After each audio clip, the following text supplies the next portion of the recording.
Oke, di video kali ini saya akan membahas satu topik dari buku kalkulus. Biasanya ini adalah materi kalkulus 2 di universitas. Topik ini berjudul Infinite Series atau deret tak hingga. Yang dia ada di chapter 9 di buku kalkulus Pearson. Oke, baik, saya langsung mulai pembahasannya. Saya mulai dari barisan tak hingga terlebih dahulu ya. Oke, jadi untuk membahas deret tak hingga, saya mulai dari barisan tak hingga. Tentu kita semua sudah tahu apa beda barisan dan deret ya. Di sini saya kasih contoh sedikit. Kalau dia barisan, ya barisan itu contohnya dia 2, 5, 8, 11, dan seterusnya. Kalau dia deret, dia adalah jumlahnya ya 2 tambah 5 tambah 8 dan seterusnya ya. Oke, kita mulai pembahasan kita dengan bahas tentang barisan tak hingga. Oke, suatu barisan tak hingga AN itu misalnya adalah A1 suku pertama, A2 suku kedua, A3 suku ketiga, A4 suku keempat dan seterusnya sampai AN. Dan karena ini adalah barisan tak hingga, maka N-nya akan menuju ke tak hingga. Nah, cara menentukan kekonvergenan barisan tak hingga, ya ada beberapa tahap yang bisa kita lakukan. Cara menentukan kekonvergenannya, masuk ke konvergenan maksudnya adalah apakah barisan tak hingga tersebut mempunyai nilai saat n menuju tak hingga gitu ya. Oke, langkah-langkah yang bisa kita terapkan adalah yang pertama, jika limit n menuju tak hingga an, ya ini ya, kalau limit n menuju tak hingga an yang sama dengan l, ada nilai limitnya, maka an ini atau barisan tak hingga ini dia akan konvergen ke nilai limitnya ke l. Sebaliknya, jika tidak ada limit, berarti barisan AN tersebut adalah divergen. Berikutnya, langkah kedua, jika langkah pertama sulit dilakukan, langkah kedua kita bisa melakukan dengan teorema Squeeze ini, maksudnya adalah teorema nilai apit, ya, yaitu jika limit n menuju tak hingga an, ya, yang mau kita hitung barisan ini, dia berada nilainya di antara limit n menuju tak hingga bn, dia lebih besar dan lebih kecil dari sebuah limit n tak hingga cn, dan di mana bn ini adalah nilai limitnya adalah l dan nilai cn ini nilai limitnya adalah m, maka sudah bisa kita pastikan kalau barisan an ini pasti dia konvergen di antara l dan m nilai konvergenannya ya. Oke, dan biasanya teorema Squeeze ini, teorema nilai apit ini sering kita gunakan untuk menyelesaikan soal-soal yang ada trigonometrinya. Oke, berikutnya langkah ketiga. Jika kita ketemu barisan ganti tanda ya, barisan alternate sequence itu ganti tanda plus minusnya berganti, maka langkah yang bisa kita lakukan untuk menentukan kekonvergenannya yaitu untuk barisan ganti tanda, ya, untuk barisan ganti tanda, jika limit n menuju tak hingga an, ini saya ada tanda mutlak, artinya ganti tandanya kita abaikan dulu. Jika limit n menuju tak hingga an yang sama dengan 0, maka bisa kita pastikan barisan ganti tanda tersebut itu adalah konvergen. Sebaliknya, dia akan divergen.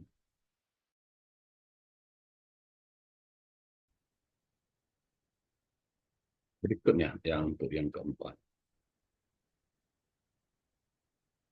Oke, yang keempat ini adalah untuk barisan pangkat ya. Contoh barisan pangkat ada misalnya barisan AN X pangkat N gitu ya. Yaitu S pangkat 1, S pangkat 2, S pangkat 3, S pangkat 4 sampai S pangkat tak hingga. Jika X-nya di sini atau rasio, jelas ya, X kuadrat bagi X, X pangkat 3 bagi X kuadrat itu adalah rasio. Jika rasionya antara min 1 sampai 1, maka bisa kita pastikan limit n menuju tak hingga xn tersebut adalah 0, sehingga barisan tersebut pasti konvergen ke 0. Ya. Oke, berikutnya. Ini adalah langkah-langkah untuk menyelesaikan soal barisan tak hingga. Nah, sesudah itu kita akan melihat langkah-langkah untuk menyelesaikan deret tak hingga. Namun sebelum kita menuju ke deret tak hingga, ya, bagaimana cara menentukan kekonvergenan deret tak hingga, saya akan membahas dulu beberapa soal tentang, ya ini saya ambil dari sampel test problemnya, tentang barisan tak hingganya. Nah, sudah itu baru kita menuju ke deret tak hingganya. Oke, kita mulai dari soal nomor satu. Nomor satu A. Ya. Untuk soal nomor 1 sampai 8, tentukan apakah barisan tersebut konvergen atau divergen. Dan jika konvergen, hitung nilai limit n menuju tak hingganya. Atau hitung konvergennya ke berapa ya, ke nilai berapa. Oke, untuk soal nomor satu, kita langsung. Apakah konvergen atau divergen? Saya akan coba menghitung limit n menuju tak hingga dari 9n dibagi dengan akar 9n kuadrat tambah 1. Ya. Nah, seperti biasa untuk menyelesaikan limit tak hingga, saya akan bagi dengan pangkat tertinggi dari penyebut. Di penyebut di sini pangkat tertingginya adalah n kuadrat di dalam akar menjadi n pangkat 1, sehingga pangkat tertinggi dari penyebut adalah n pangkat 1 ya. Jadi saya bagi dengan n pangkat 1, pembilangan juga bagi dengan n pangkat 1. Sehingga saya bisa dapat hasilnya adalah limit n menuju tak hingga 9n bagi n adalah 9 dibagi akar 9n kuadrat. Saya bagi dengan n, akar ya, n masukkan ke dalam akar, dia akan menjadi n kuadrat. 9n kuadrat bagi n kuadrat adalah 9 tambah 4 n kuadrat. Kemudian saya masukkan n yang tak hingga menjadi 9 per akar 9 tambah 0. 9 per 3 adalah 3. Jadi soal nomor satu ini, di barisan ini ada konvergen ke 3. Berikutnya untuk soal nomor 2. Saya langsung hitung limit n menuju tak hingganya dari ln n dibagi dengan akar n. Nah, ini karena adalah limit tak hingga adalah bentuk pecahan, saya akan coba masukkan dulu n tak hingga. Ln tak hingga adalah tak hingga, akar tak hingga juga tak hingga. Ini adalah salah satu dari 7 bentuk tak tentu, sehingga dengan adanya bentuk ini kita bisa ya, kita boleh menggunakan teorema L'Hopital. Saya langsung sambung di sini. Saya gunakan teorema L'Hopital, maka menjadi limit n menuju tak hingga turunan dari ln n itu adalah 1/n, ln n dibagi turunan-turunan dari akar n itu adalah 1/2 akar n. Sama dengan limit n menuju tak hingga, ya, saya sederhanakan menjadi 2 akar n dibagi dengan n, sama dengan saya masukkan bagi dengan pangkat tertinggi seperti biasa adalah pangkat tertinggi dari penyebutnya adalah n pangkat 1 gitu ya. Atau ini bisa dengan mudah kita sederhanakan, misalnya karena dia bentuk pecahannya sederhana, saya bisa buat menjadi 2 dibagi akar n. Baru saya input infinite-nya, tak hingganya, 2 bagi tak hingga adalah 0. Berarti barisan ini adalah konvergen ke 0. Berikutnya untuk soal nomor 3. Limit n menuju tak hingga dari 1 tambah 4 per n dipangkat dengan n. Oke, berikutnya kita akan lihat bentuknya. Bagaimana menyelesaikan bentuk seperti ini. Nah, di bab sebelumnya kita akan belajar di bab tentang improper integral. Kita sudah belajar bagaimana menyelesaikan bentuk seperti ini. Kita akan coba ya. Sama dengan limit n menuju tak hingga 1 tambah ya. Saya akan ubah menjadi 1 tambah 1/4 itu ya. 4 per n. Terus 1 tambah 1/4 per n itu sama saja dengan, sorry, ini saya ubah, 1 tambah 1/4 n per 4. Sehingga nanti kalau n per 4 naik ke atas jadi 4 per n, dia menjadi bentuk aslinya ya. Oke, dipangkatkan dengan n gitu. Nah, jika saya masukkan n-nya infinite, dia menjadi 1 tambah 0 pangkat dengan infinite ya. Nah, sekarang saya akan coba ubah bentuknya lagi sama dengan limit n menuju tak hingga 1 tambah 1/4 n per 4 itu ya. Pangkat dengan n per 4. Untuk meniadakan n per 4, saya kali lagi dengan 4 per n, baru kali dengan n yang aslinya di sini ya. Oke, untuk apa saya lakukan seperti ini? Karena bentuk ini di bab sebelumnya kita sudah tahu nilai limitnya adalah nilainya e ya gitu ya. Jadi ini juga bisa di cancel sehingga hasil dari limit tersebut adalah e pangkat 4 ya. Artinya direct untuk soal nomor 3, barisan untuk soal nomor 3, dia konvergen ke E pangkat 4 ya. Berikutnya, untuk soal nomor 4, N faktorial per 3N. Nah, untuk N faktorial per 3N, kalau kita lakukan limit ya, saya mau tahu dia apakah konvergen atau divergen ke N tak hingga N faktorial dibagi 3 pangkat N. Nah, kemudian kita agak sulit untuk menentukan, untuk menyelesaikan limitnya ya. Agak sulit. Nah, ada beberapa langkah yang bisa kita lakukan lagi untuk menyelesaikan soal-soal seperti ini. Kita bisa tentukan apakah barisan ini selalu naik atau selalu turun ya. Kita bisa tentukan apakah dia konvergen atau divergen. Oke, kita coba lihat.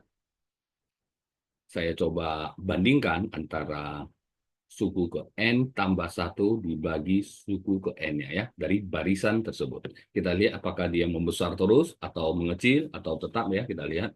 Suku ke AN tambah 1, saya masukkan ke rumus ini. N tambah 1 faktorial dibagi 3 pangkat N tambah 1, gitu ya. Bagi A pangkat N, ya saya bagi A pangkat N. Bagi dengan N faktorial dibagi 3 pangkat N. Sama dengan, saya coba buat lebih sederhana, dibagi 3 pangkat N tambah 1 menjadi kali di sini, 3 pangkat N dibagi N faktorial. Nah, N tambah 1 faktorial dan N faktorial bisa saya sederhanakan gitu ya. Menjadi N tambah 1 di atas. Kemudian 3 pangkat N dan 3 pangkat N di sini saya sederhanakan menjadi dibagi dengan 3. Ini adalah nilai AN tambah 1 dibagi AN ya, atau rasionya, kira-kira seperti itu ya. Walaupun tidak bisa kita bilang sebagai rasio, ya. Kira-kira ini bentuknya.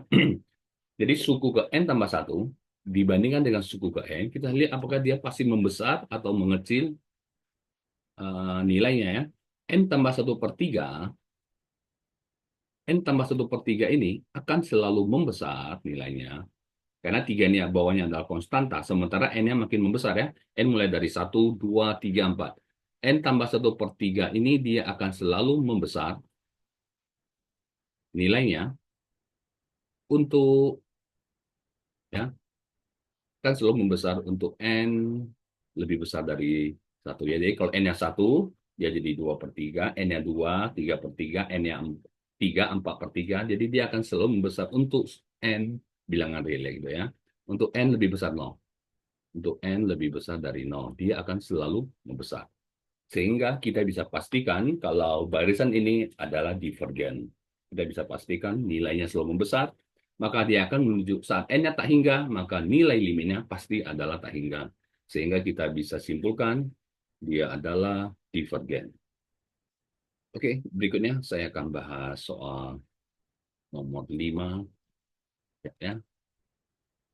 AN sama dengan N akar N gitu ya. N akar N. Kita tentukan kekonvergenannya nomor 5.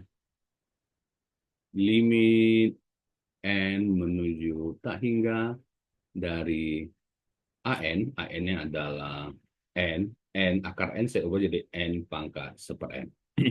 Bagaimana menentukan limitnya? Nah, ini di bab sebelumnya, dan improper integral kita sudah selesaikan. Bagaimana kita sudah lihat bagaimana cara menyelesaikan limit seperti ini ya. Oke, saya mulai. Ini saya anggap sebagai AN sesuai. Jadi kalau misalnya AN itu adalah N pangkat seper N, maka ln dari AN, ln-nya adalah ln dari N pangkat seper N yang saya bisa turun, seper N, ln N itu, atau sama dengan ln N dibagi dengan N. Gitu. Nah, jika saya ambil limit dari N menuju tak hingga ln AN, maka ini sama saja dengan limit N menuju tak hingga. Ini untuk sini, maka ini bisa saya limitkan juga.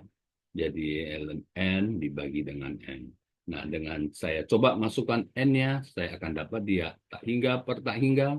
Sehingga saya bisa gunakan teorema L'Hopital untuk menyelesaikan limit tersebut. Yaitu limit N menuju tak hingga, itu.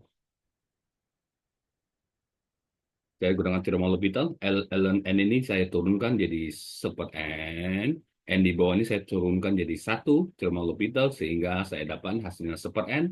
Dan jika saya input N tak hingga ke dalam N sini, seper tak hingga hasilnya adalah 0. Jadi limit N menuju tak hingga ln AN hasilnya adalah 0. Nah, setelah saya dapat nilainya, maka saya kembali ke soal. Soal di sini, limit N menuju tak hingga N pangkat seper N itu adalah limit N menuju tak hingga N pangkat seper N tadi sudah kita buat adalah AN gitu. Sama dengan juga dengan limit N menuju tak hingga. AN ini bisa saya ubah menjadi E pangkat ln AN. Itu sifat logaritma ya. Artinya nilainya sama dengan E di sini adalah konstanta, variabel N untuk limit ada di pangkat, maka saya bisa ubah menjadi limit N menuju tak hingga ln AN itu sama dengan limit N tak hingga ln AN ini nilainya adalah 0, saya input E pangkat 0 sama dengan 1 gitu ya. Sehingga saya dapat simpulkan dari tersebut dia adalah konvergen ke 1. Berikutnya kita ke soal nomor 6 ya, kita lihat.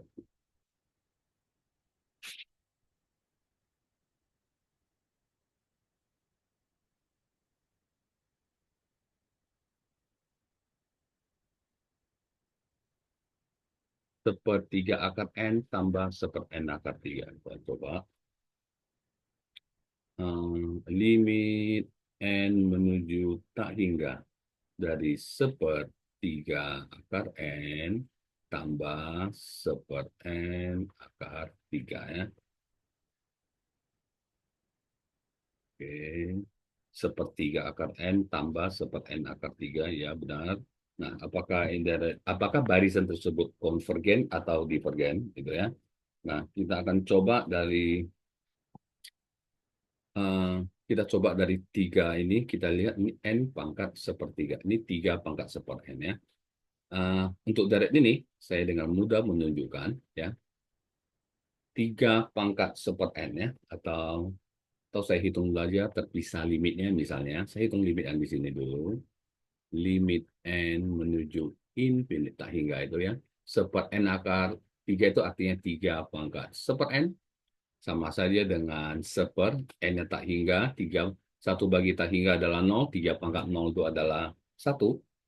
Ya. Jadi sama dengan 1. Sementara untuk limit yang di sini, limit N menuju tak hingga seper 3 akar N itu adalah sama dengan 0. Karena kalau saya input N-nya tak hingga, 1 bagi tak hingga adalah 0. Sehingga deret tersebut, limit N menuju tak hingga sepertiga akar N tambah seper N akar 3, saya bisa katakan dia adalah konvergen ke 0 tambah 1 atau sama dengan 1 ya. Oke, berikutnya saya akan selesaikan soal nomor 7. Kemudian kita akan lanjutkan ke video berikutnya ya. Nomor 7. Nomor 7, bentuk dari barisannya adalah sin kuadrat N per akar N. Oke, kita lihat. Sin kuadrat N per akar N. Nah, ini kita akan gunakan teorema nilai apit. Kita ingat nilai sin N berada di antara min 1 sampai 1. Saya tulis di sini. Nilai dari sinus N itu pasti berada di antara 1 sampai minus 1. Sehingga nilai sin kuadrat N-nya sudah pasti ya, di antara 1 sampai dengan 0. Nah, berdasarkan hal tersebut, maka saya bisa gunakan uh, limit N menuju tak hingga sin kuadrat N dibagi akar N akan selalu berada di antara 1 di antara limit N menuju tak hingga sin kuadrat N-nya antara 0 sampai 1, saya input ya. Seper akar N di sini juga di antara 0, di sini adalah 0 nilainya. Kemudian kalau saya input ya, kalau kita input dia maka kita dapat di sini adalah 0. Kita lihat ya, ini hasilnya 0. Ini kalau kita input juga ya, limit n menuju tak hingga dari seperakar n di sini n ya. Dia pasti juga adalah bernilai 0. Sehingga limit n menuju tak hingga sin kuadrat n dibagi akar n bisa kita pastikan dia adalah konvergen ke 0 juga.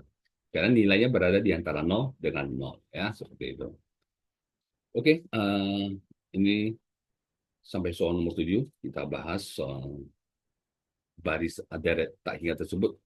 Berikutnya saya akan lanjutkan lagi ya. Besok saya akan lanjutkan lagi pembahasan sampai ke nomor-nomor berikutnya.